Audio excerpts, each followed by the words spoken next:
Next! Qualifications. Stampeding cattle That's not much of a crime. through the Vatican? Kinky.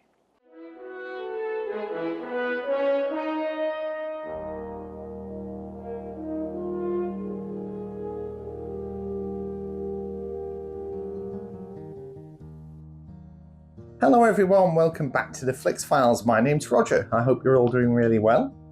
So Tuesdays is normally where I think of a reason to dig out films from my collection to show you.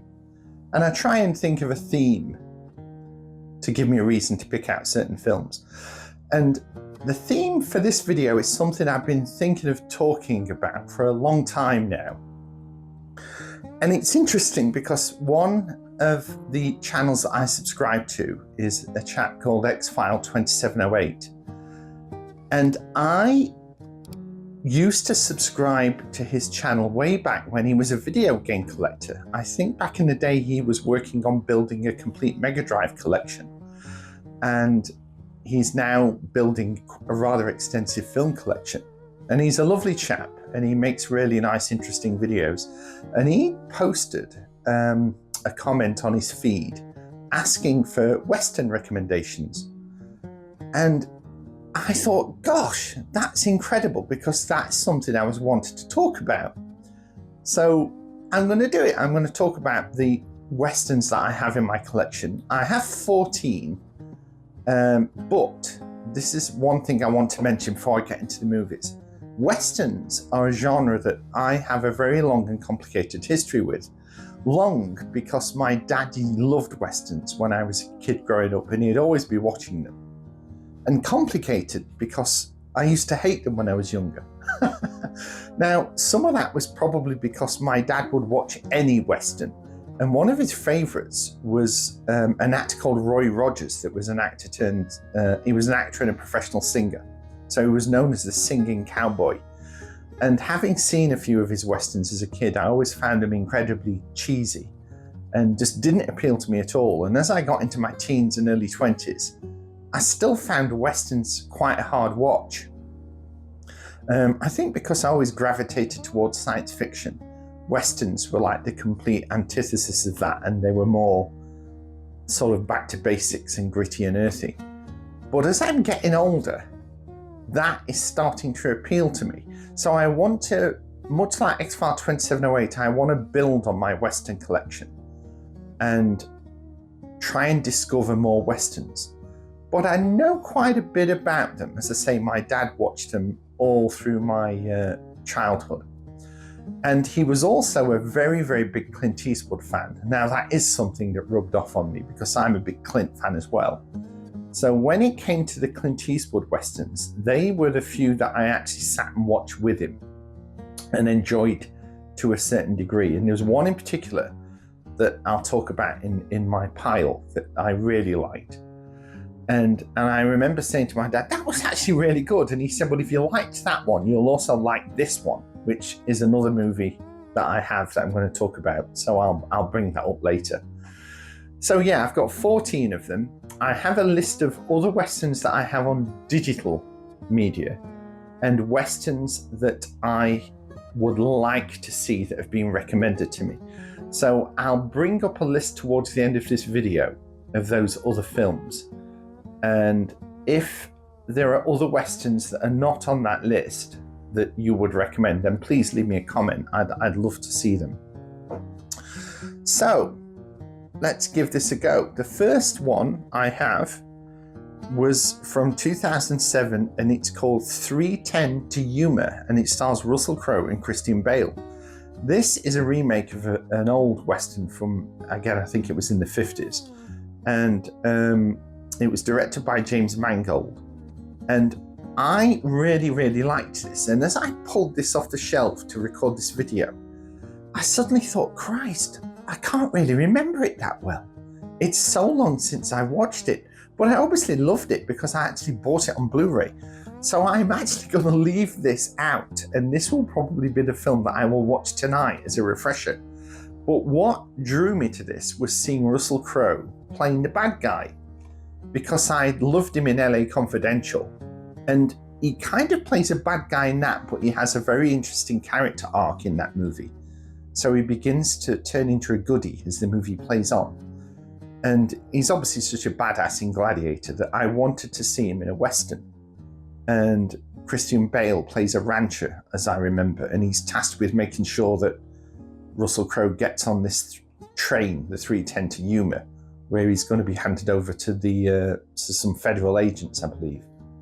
So yeah, it's a good Western. I need to revisit it. James Mangold is a very good, reliable director. He did the very latest Indiana Jones movie, which was okay. I didn't warm to it as much as I thought I would. But you can't deny it is a very well-made film, plot troubles aside. So yeah, it's worth a watch, and I'm sure you can pick this up on Blu-ray really, really cheap. So I would recommend you dig it out if you can. The next one is, it's a Western, yeah, but it's a Mel Brooks Western. It's, of course, Blazing Saddles, possibly one of the best comedies ever made. There's no way this movie would ever get made in our woke 21st century world, and it's so unfortunate, and that's one of the reasons that I love it so much. Any movie that goes against the current woke way of thinking has my support, and I've always loved Blazing Saddles, and nobody can take that love away from me. So I don't care what anyone thinks, rightly or wrongly. I still think this is a terrific movie and such an enjoyable watch, and it's a lovely, lovely Blu-ray. I was bowled over by how brilliant the quality was when I first saw this on Blu-ray. My dad told me an interesting story about Blazing Saddles because he remembered seeing it at the cinema when it was released in the UK, which I think was like 1972. I want to say 72 or 73, something like that. And the scene where the cowboys are sat around the campfire eating beans and farting.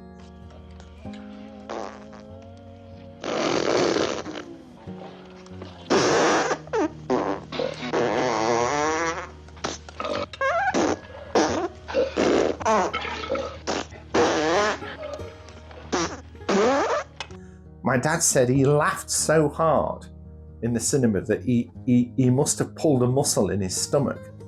So for like 7 days after seeing that movie, he had this terrible pain in his tummy. And I always think fondly of that whenever I watch this movie. But yeah, absolutely cracking. Okay, the next one is Quentin Tarantino. Quentin Tarantino, so you can't go wrong, for God's sake. Django Unchained. What a terrific Western this is. And just the whole cast across the board are absolutely amazing. Leonardo DiCaprio plays a real bastard in this. But the person that steals the show for me, much like he did in Inglourious Basterds, is Christoph Waltz as the bounty hunter. His character in this is so lovable and such a grounded person that you just wish you had him as like an uncle, because he's such a lovely character. What a terrific actor he is. But they're all good in it. They're absolutely brilliant, and it's a great movie. Which leads me directly onto another Quentin Tarantino film, which is The Hateful Eight.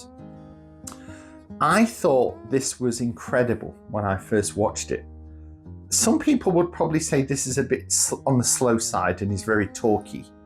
But to me, that's part of its beauty. And it was filmed in 70mm, which is an old movie format that's kind of ultra widescreen, that's since started to make a bit of a resurgence, which I'm very, very pleased about.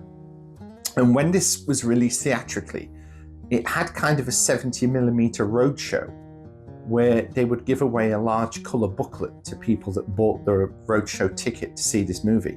And I've actually got that booklet. I managed to buy a copy off eBay. So I'm really glad I've got that as a nice companion piece to this movie.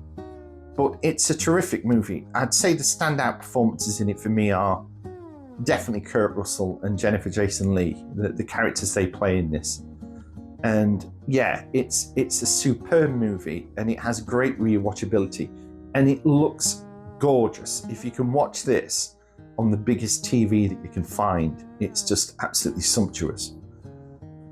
Okay, so now we get on to the Clint spaghetti western trilogy, all directed by Sergio Leone. So once again, thanks to my late father for getting me into these. Fistful of Dollars, A Few Dollars More, The Good, the Bad and the Ugly. One of the rare trilogies where they get better with each one. So I would recommend watching all of them and getting all of them. But if you only wanted to buy one, then I would say The Good, the Bad and the Ugly is definitely the one to get, because that is such a terrific movie with the wonderful Eli Wallach in it. And I always love the scene where he berates Clint's character and he says something like, "You're the son of 1,000 fathers, all bastards like you."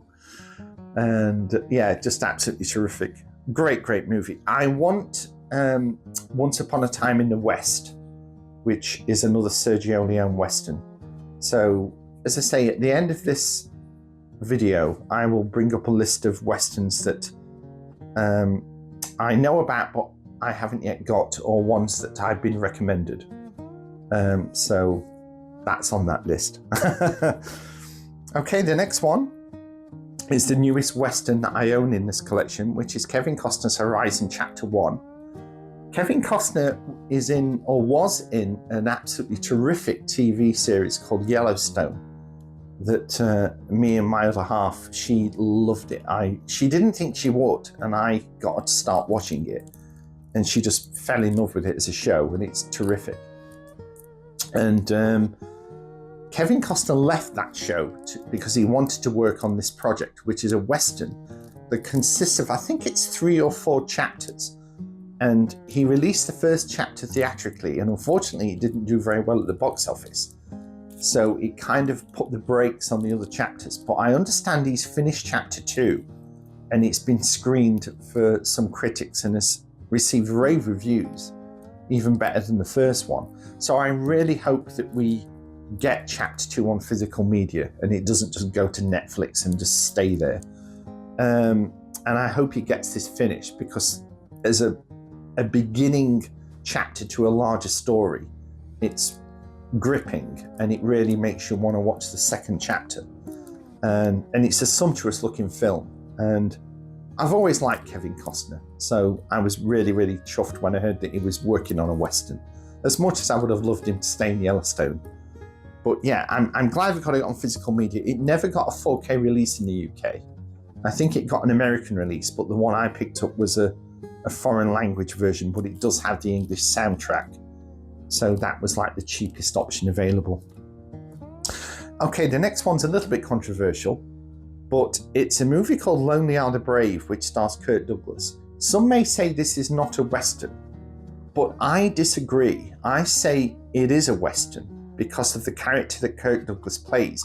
He's kind of a cowboy that's trying to live a nomadic cowboy life of just him and his horse, sleeping and living off the land, and he's kind of having the modern world intruding on his lifestyle, should we say.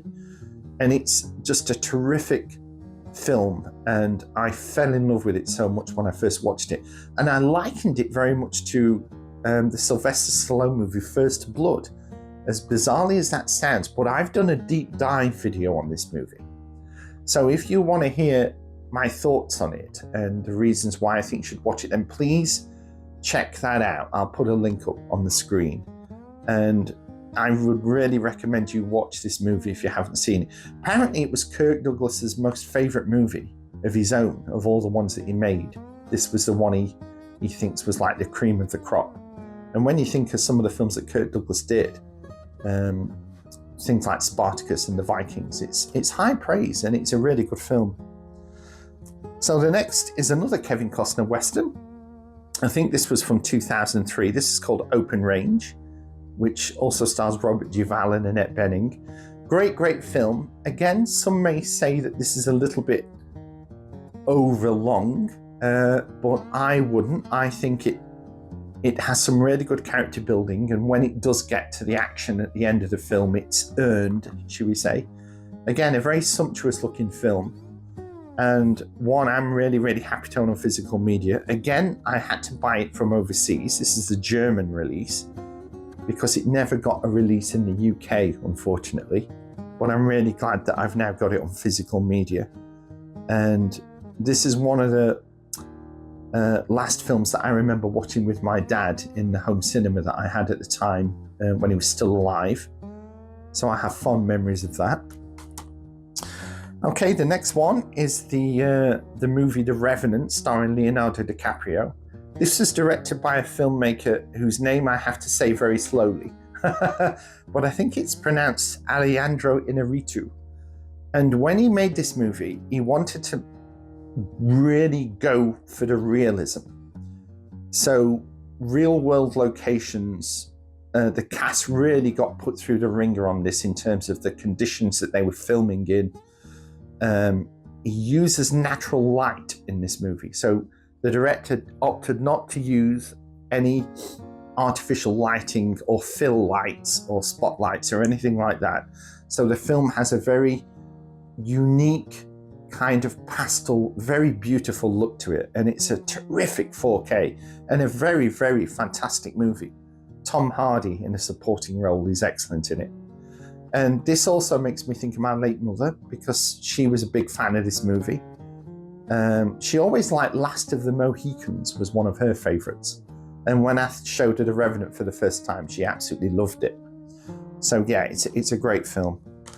Next, no surprises, but Clint Eastwood's Unforgiven. I remember my dad being very excited when he heard that Clint was doing another Western. This was like 7 years after Pale Rider. And yeah, Unforgiven, the late, great Gene Hackman, bless him. Fantastic. All the cast in this movie are fantastic. Morgan Freeman, Richard Harris as English Bob. It's just a great film. And I want to do a deep dive on this. And it was going to be the deep dive I was going to do on Friday. But the deep dive on Friday is another movie that I'm getting to in a minute. So spoilers. But yeah, I will definitely be doing a deep dive on Unforgiven in the very near future because it's a terrific film. The next is a movie that was recommended to me by my dad after we watched The Good, Bad and the Ugly. And he said, well, if you like that, you'll like this. And it's The Wild Bunch, Sam Peckinpah's The Wild Bunch with William Holden. Again, great supporting cast. It has the likes of Warren Oates, Ernest Borgnine in it. Bloody excellent film. I mean, it's a movie where there are basically a bunch of bad guys, but you're kind of rooting for them. It's very weird. And Sam Peckinpah had a knack of, he filmed action in slow motion. And it really brought out the violence in this film. And it was very controversial when it was released, The Wild Bunch, back in the very late 60s, because it was probably the most violent Western that had been made up to that point. So as a result, it's aged really, really well. And of all of these that I'm talking about in this video, I'd say this is the one that I think you should dig out and watch if you've never seen it and you want to get into your Westerns. This is the one that will really ignite that spark, I think. And it's a terrific Blu-ray. It's really, really good quality. And it was really cheap. I think it was only about £7. And then lastly, this is my most recent purchase on physical media, and it's the 1950 Western Winchester 73 starring James Stewart. I saw this on British television fairly recently and really, really loved it and thought, right, I want to get that. And I nearly bought a Blu-ray copy of it off Amazon, but then I heard that Criterion would soon be releasing like a special edition version of it. So I held out and waited for that to be released, and I'm glad I did because it's a great disc. It's beautiful pitch quality. It's in black and white and it's in the 4:3 aspect ratio. But it's a terrific film, and this is the movie I'm going to be doing a deep dive on this Friday. So very much a Western themed week on the Flix Files this week. So if you want to know why I love this movie and why I think you should watch it, then please check out my video when it comes out on Friday, and hopefully it'll win you over. So there we are. That's my small but not insignificant collection of Westerns.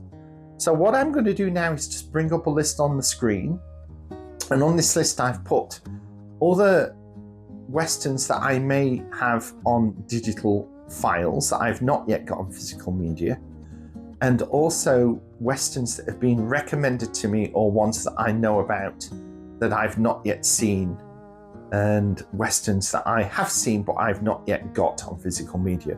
So if you know of any other westerns that are not on this list, then please let me know in the comments, and I'll be sure to update my list, and eventually I'll try and work my way through all of them, because it is a genre that I want to get into now. It's something that I want to expand on, and I think the reason for this, much like X-File 2708 says, is I played a video game called Red Dead Redemption back in, I think it was like 2005, I think that came out, and absolutely loved it. And then Red Dead Redemption 2 came out, which is one of the best video games ever made. It's absolutely superb. And just playing through that made me want to watch more westerns, which is a lovely thing for a video game to be able to do. So yeah, there we are. That's my western collection. So I hope you enjoyed that. I just want to say that at the point I've recorded this video, I'm very close to 500 subscribers, which I'm absolutely thrilled and delighted with. And I want to thank each and every one of you that subscribed. And I promise that I'm going to keep going on this channel and do my damnedest to get better with making videos, and hopefully you'll stick with me on this journey.